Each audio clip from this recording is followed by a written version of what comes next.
ఓం నమః శివాయ శ్రీమాత్రే నమః.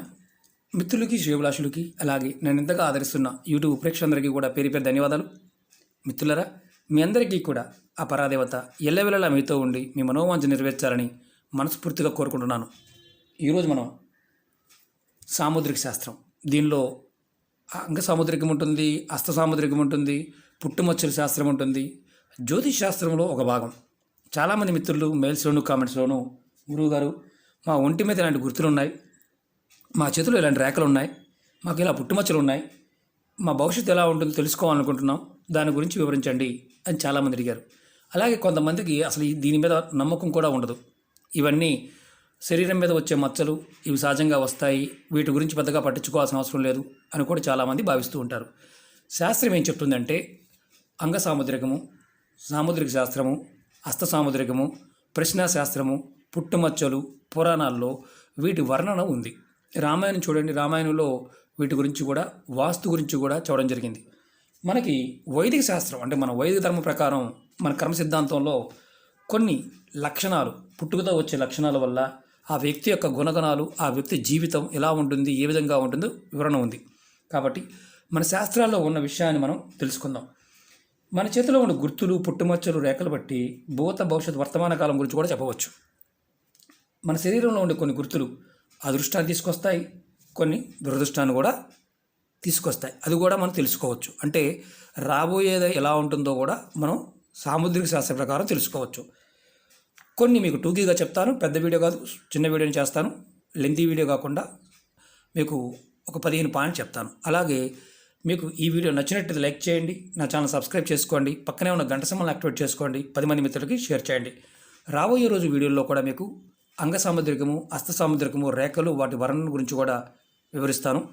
కొన్ని సందర్భాల్లో వీటిని మనం అతిగా తీసుకోవడం వల్ల అనర్థాలు కూడా జరుగుతాయి. ఎందుకంటే ఒకసారి నాకు ఇది ఉంది కదా, నేను ఇంకేం చేయాల్సిన అవసరం లేదు, అదృష్టం కలిసి వస్తుంది అనే భ్రాంతిలో ఉండమాకండి. ఇవి శాస్త్రంలో విధి విధానంగా, అంటే అది మీకు పుట్టుకతో వస్తే మాత్రమే ఫలితం అనేది ఉంటుంది. అంతేగాని మధ్యలో వచ్చిందంటే మధ్యలో పోవడానికి అవకాశం ఉంటుంది. కాబట్టి ఇది గుర్తుంచుకోండి. ముందుగా మనం మన శరీరం గురించి సాముద్రిక శాస్త్రం ఏం చెప్తుందంటే, ఎవరికైతే ముఖం రౌండ్గా ఉంటుందో, రౌండ్గా ఉండే ముఖం ఉన్నవారు అదృష్టవంతులుగా శాస్త్రం చెప్తుంది. వారి జీవితం చాలా బాగుంటుంది, వీరికి మంచి జీవిత భాగస్వామి లభిస్తుంది, అలాగే మంచి ఉద్యోగం, ఏ పని చేసినా విజయం లభిస్తుంది అని శాస్త్రం చెప్తుంది, సాముద్రిక శాస్త్రం. కానీ మీరు గుర్తుంచుకోవాలి, బక్కగా ఉన్న ముఖం వీ ఫేస్లో వీలా ఉన్నా, లేకపోతే కోలగా ఉన్నా, మనం లావ్ అయితే ముఖం రౌండ్గానే అవుతుంది. బాగా లావ్ అయ్యామనుకోండి, మనకి బొగ్గలు వస్తాయి, రౌండ్గా అవుతుంది. కోల ముఖం కూడా రౌండ్గా కనిపిస్తుంది. పుట్టినప్పటి నుంచి ముఖం ఎవరికైతే రౌండ్గా ఉంటుందో వారికి ఈ లక్షణం ఉంటుంది అని శాస్త్రం చెప్పడం జరిగింది. అలాగే రెండో పాయింట్ చెప్తాను. కొంతమందికి ముక్కు సూటిగా ఉంటుంది, ఇలా ఆ కొనలో పుట్టుమచ్చ ఉంటుంది. ఎవరికైతే ముక్కు సూటిగా ఉండి కొన మీద పుట్టుమచ్చ ఉంటుందో వారు కూడా అదృష్టవంతులే అని శాస్త్రం చెప్తుంది. అంటే వీరు ఏదైనా సరే వారి జీవితంలో చిన్నతనంలో దుర్భర జీవితం ఉన్నా పెద్ద అయిన తర్వాత, ఒక వయసు వచ్చిన తర్వాత మంచి సుఖజీవనాన్ని అనుభవిస్తారు. కాబట్టి ఇది పుట్టుకతో రావాలి మచ్చ, తర్వాత వచ్చింది మనకు కలిసి రాలేదు. చాలామంది ఉంటారు, ముక్కు మీద పుట్టుమచ్చ ఉంది, కోపం ఎక్కువగా ఉంది, ఎలా ఉంది అలా ఉంది అంటూ ఉంటారు. ఇది పుట్టుకతో వచ్చే లక్షణాలు బట్టి సాముద్రిక శాస్త్రం చెప్తున్న విషయం, గుర్తుంచుకోవాల్సిన విషయం. అలాగే మూడో పాయింట్, ఎవరికైతే చెవులు, మన తలలో మన ఈ సాముద్రిక శాస్త్రంలో చెవులకు కూడా చాలా ఇంపార్టెన్స్ ఇచ్చారు. ఎవరి చెవులైతే పెద్దగా ఉంటాయో, ఎవరికి చెవులైతే వారు కూడా అదృష్టవంతులుగా అని చెప్పడం జరిగింది. అంటే చిన్నగా ఉన్న వారు అదృష్టవంతులు కాదా అని కాదు, సాముద్రిక శాస్త్ర ప్రకారం చెవులు పెద్దగా ఉండటం వల్ల కూడా వారిని కూడా అదృష్టవంతులుగానే భావిస్తారు. అలాగే నాలుగోది, నుదుటి మీద, మన తలలో నుదుటి మీద 3 రేఖలు ఇలా ఉంటే గనక వారు కూడా అదృష్టవంతులుగానే చెప్పడం జరిగింది. ఎవరికైతే నుదుటి మీద 3 గీతలు పడతాయో వారిని అదృష్టం ఏదో సందర్భంలో వరిస్తుంది అని శాస్త్రం చెప్తుంది. చిత్రంగా అనిపించవచ్చు, నాకు పడతాయంటే నాకు రావడం లేదని మాత్రం అనమాకండి. ఎందుకంటే ఉందా, మీరు అదృష్టం లేదని లెక్కే. మనం అదృష్టం గురించి మాట్లాడుకుంటున్నాం. అలాగే మనం బట్టతల గురించి కూడా చెప్పుకుందాం. చాలామంది బట్టతల నామోషిగా భావిస్తూ ఉంటారు. బట్టతల రావటం కూడా జ్యోతిషశాస్త్ర ప్రకారం అదృష్టం కింద చెప్తారు. చిత్రంగా అనిపించవచ్చు. బట్టతల ఉన్న వ్యక్తి అత్యంత భాగ్యవంతుడిగా భావిస్తారు. అంటే మనకి బోడిగుండంత ఉత్తమం లేదు, ఏదో సామెత ఉంటుంది, అంటే ఖర్చు తక్కువగా ఉంటుందని. కానీ బట్టతల రావడం కూడా, జుట్టు ఊడిపోవడం కూడా అదృష్టానికి సంకేతంగానే జ్యోతిష్ శాస్త్రం చెప్తుంది. కాస్త ఆశ్చర్యంగా అనిపించవచ్చు. దాన్ని మనం డిసీజ్గా కూడా భావిస్తాం. అంటే ఎంటుకలు రాలిపోతున్నాయి కాబట్టి డిసీజ్గా భావిస్తాం. కానీ అది కూడా అదృష్టానికి చిహ్నమే అని చెప్తుంది. అంతేకాని మీరు బాధపడమాకండి, బట్టతల వచ్చిందని బాధపడమాకండి. అలాగే మనం ఇప్పుడు ఆరో పాయింట్ చెప్పుకుందాం. పుట్టుకతోనే కొన్ని మచ్చలు వస్తూ ఉంటాయి శరీరం మీద, పుట్టు మచ్చలాగా. అలా వచ్చిన వాటిలో ఎవరికైనా సరే 2 కన్నులు, ఈ కన్నులు అనుకోండి, కను బొమ్మల మధ్యలో ఎవరికైనా మచ్చ ఉంది, పుట్టు మచ్చ ఉంది, పుట్టుకతో వచ్చింది అనుకోండి, వారికి చాలా అదృష్టవంతులుగా అంటారు. అలాగే కుడి బుగ్గ మీద కానీ, ఇది బుగ్గ అనుకోండి, కుడి బుగ్గ మీద కానీ, అలాగే కుడి చెయ్యి మీద కానీ, కుడి కన్ను మీద కానీ, పై భాగంలో ఎవరికైనా పుట్టుమచ్చ ఉన్నా వారు పుట్టుకతో వస్తే అదృష్టవంతులుగా చెప్పవచ్చు. శాస్త్రం చెప్తున్న మాటది. అలాగే 7వ పాయింట్ చెప్తాను. ఎవరికైనా సరే సాముద్రిక శాస్త్ర ప్రకారం పళ్ళ మధ్య, అంటే మన నోట్లో ఉండే పళ్ళు, పై పళ్ళ మధ్య ఈ గ్యాప్ ఉంటుంది. కొంతమంది చిన్నప్పుడు అంటూ ఉంటారు, వీడు చాలా అదృష్టవంతుడు రాని, ఇందులో ₹5 పడుతుంది, ₹1 పడుతుంది అంటుంటారు. పళ్ళ మధ్య గ్యాప్ ఉండి, ఎవరికైతే గ్యాప్ ఉండి ఆ వ్యక్తులు, అంటే చిన్నప్పుడు ఉంటాయి, కొంతమంది పెద్ద అయిన తర్వాత మోజుకుపోతూ ఉంటాయి, కొంతమంది పెద్ద అయిన తర్వాత కూడా ఉంటాయి, వారిని కూడా అత్యంత భాగ్యవంతులుగానే శాస్త్రం చెప్తుంది.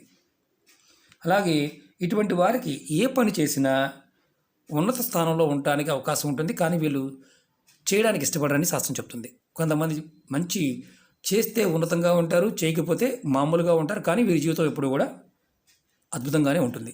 అంటే తినడానికి తిండి, లేకపోతే ఉండడానికి ఇల్లు, ఇలాంటి వాటిలో ఎలాంటి లోటు ఉండదు. వారు ఉన్నదాన్ని హ్యాపీగా ఎంజాయ్ చేయగలుగుతారు అని శాస్త్రం చెప్తుంది. ఆర్థిక స్థితి కూడా బాగుంటుంది అని శాస్త్రం చెప్తుంది. పళ్ళ మధ్యలో గ్యాప్ ఉండటం వల్ల అలాంటి లక్షణం కూడా ఉంటుంది. అలాగే కొంతమందికి ఎత్తుపళ్ళు ఉంటాయి. ఎత్తుపళ్ళు ఉన్న వ్యక్తులు ఎక్కువగా మాట్లాడతారు, మొండిగా ఉంటారు. కానీ వీరు కూడా భాగ్యవంతులుగానే చెప్తారు. శాస్త్రం ఏం చెప్తుందంటే ఎత్తుపళ్ళు కూడా భాగ్యవంతులకి లక్షణంగానే చెప్తుంది.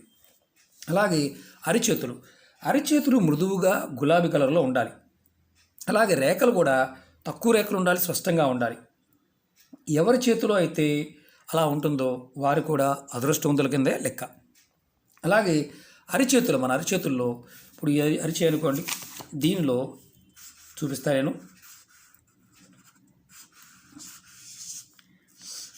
ఇది అరిచే అనుకోండి, మన అరిచేతుల్లో రేఖలు ఉంటాయి.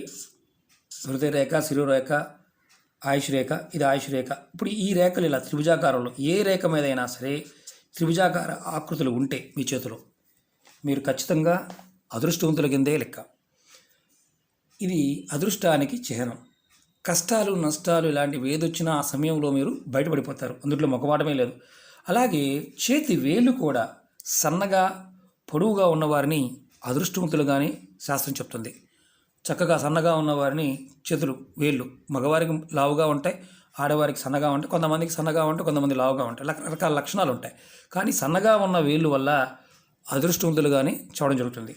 అలాగే చిన్నప్పుడు అరికాలల్లో సూర్యచంద్ర గుర్తులు, సింహము, నక్షత్రము, కమలము, శంకుచక్రాలు, జెండా గుర్తు, అలాగే ధ్వజము ఇలాంటివి ఏదైనా సరే అరికాలలో ఉంటే, అంటే మన పాదం లోపల, ఇది పాదం అనుకోండి, ఈ పాదం లోపల ఇప్పుడు మనం అనుకున్న గుర్తులు, ఈ పిల్లలు చిన్నప్పుడు చూస్తూ ఉంటారు కొంతమంది, ఇలా ఉన్నవారు మహారాజులుగా ఉంటారు అని శాస్త్రం చెప్తుంది.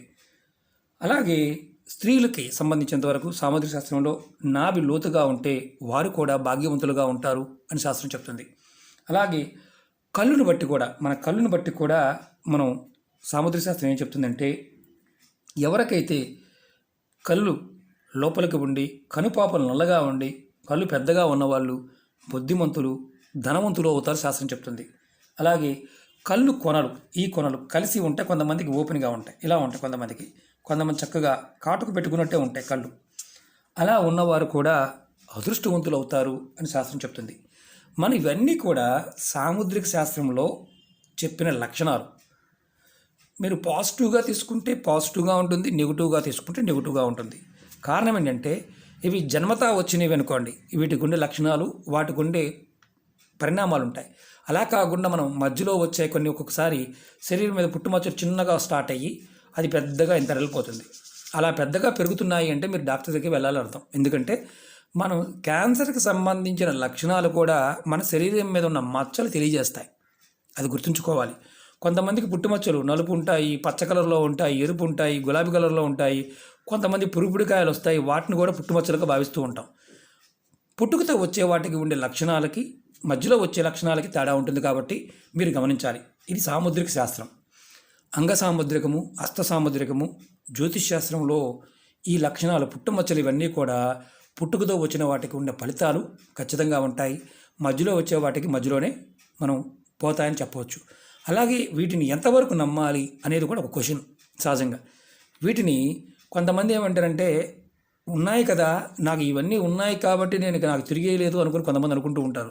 కష్టపడకుండా ఏదీ రాదనేది మన పెద్దలు చెప్తున్న విషయం. అదృష్టం అంటే ఏంటంటే సమయానికి మన బుర్ర పనిచేస్తుంది. మనకి ఏదైతే బ్రతకడానికి కావాలో అది అందించగలిగేదే అదృష్టం. అంతేగాని దానివల్ల ఏదో పెద్దగా వచ్చేస్తుందని మాత్రం అనుకోమాకండి. కష్టపడాలి, మనం కష్టపడి పని చేసుకోవాలి, చేస్తున్న పనుల్లో నీతి నిజాయితీ ఉండాలి.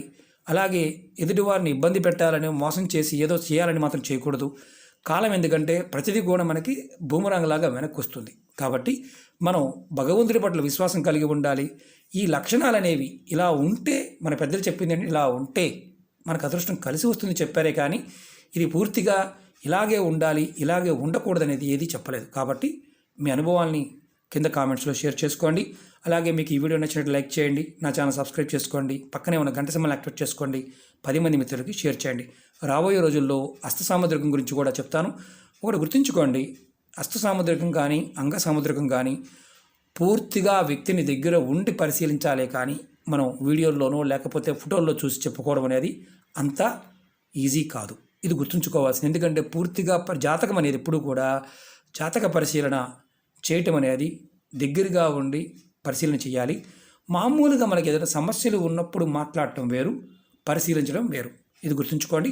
ఓకే మిత్రులారా, మీకు అందుబాటులోకి రావడానికి నెంబర్ను కూడా నేను ఈ వీడియో డిస్క్రిప్షన్ బాక్స్లో పెట్టడం జరిగింది.